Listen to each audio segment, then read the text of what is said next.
Hello and thank you for joining us today. So we are recording this interview as a part of the Interreg Europe project SPOTLOG, and today I'm pleased to be speaking with a representative from Bruntor, a Latvian startup developing innovative electro-cargo scooters for last mile delivery.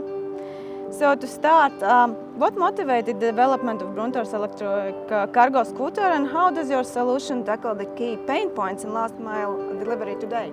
Hi, my name is Raimonds. I'm a founder of Bruntor.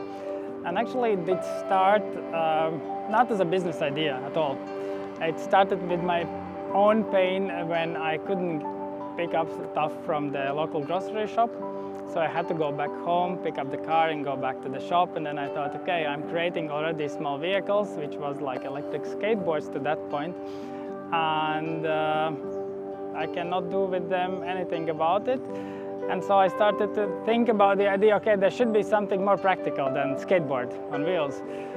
And during one of the hackathons organized by Riga City Council, I had an opportunity to speak with mentors about the idea and how they see it. And that was the first point where I actually built like first prototype. And during the hackathon, there was already the first client. And that was like the motivation actually to keep on proceeding it, because with the skateboards, it wasn't like that pull in the market, where in this kind of perspective, it was no product yet, but someone already was interested in. So then we started to explore it even deeper, and throughout different programs for startups, throughout different mentorship sessions, we were working very closely how to make this idea work, because I thought, okay, this should be on the streets. Why it's not there yet? What's happening? Like, we have the technology, we have everything, but we still use cars for city commuting. And then we built like first real prototype, which was like wooden box on wheels. We still have it somewhere in the museum of Bruntor. But with that potato box on wheels, we basically went from customer to customer, trying to figure it out who is really interested into it. And then we moved and shift our focus from B2C to B2B or B2G markets, because people are not ready to pay more for commuting as today. Let's say we have scooters on the streets, they are super cheap to get from point to point, so they were not that interesting to pay a little bit more, because that vehicle, to build, it costs more. So it should cost more also to travel with it. So that was not the option. And then we moved to B2B or B2G. Since we spoke with several companies, they said no, no, no, no, no, no.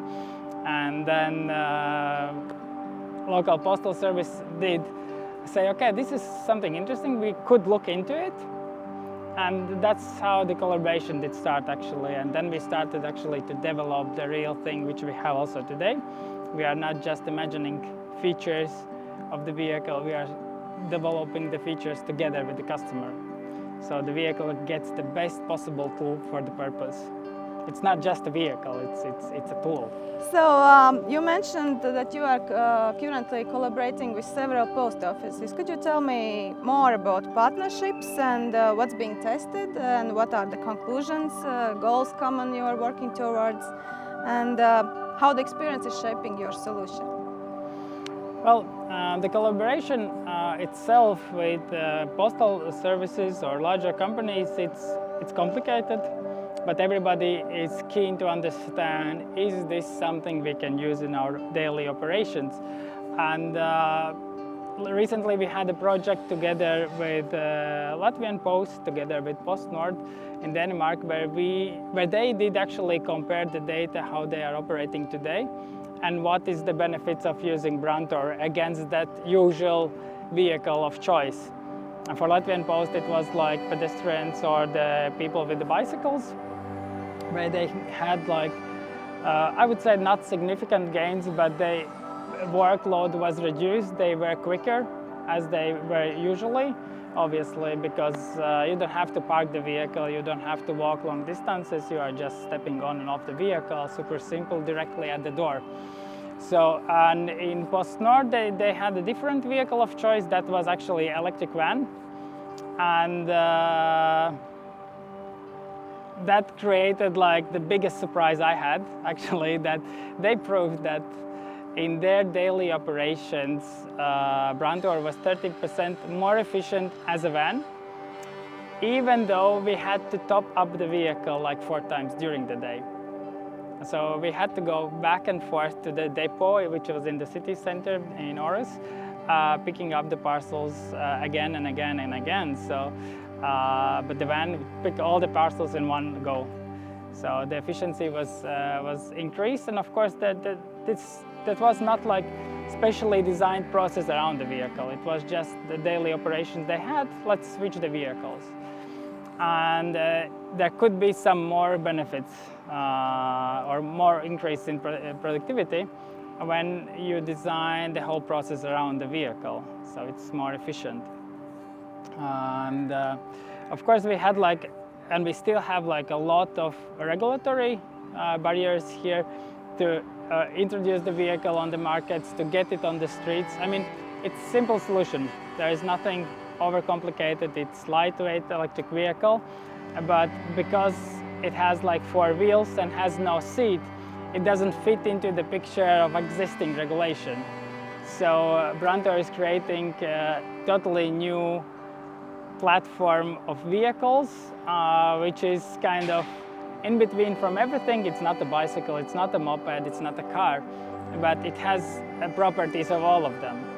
So yeah, this was kind of a big issue a year ago. It's still an issue today, but more and more countries are opening up the regulations for different kind of light electric vehicles with a new category, which is personal light electric vehicle or light electric vehicle. And under that regulation, Bruntor can freely operate, and then it's fine.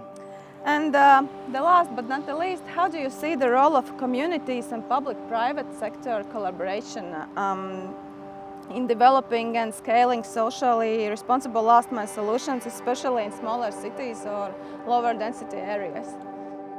Well, it's always something. If we want to change things how we live, we have to do everybody together. There is not only government, there is not only society who can change how we see things or how we do things. Especially last mile delivery, just like 5 minutes ago, I saw like 2 different vans parking here in the same area, bringing the parcels. But basically they came actually both from almost the same place, delivering 2 different parcels in the same area, spending like fuel, creating additional CO2.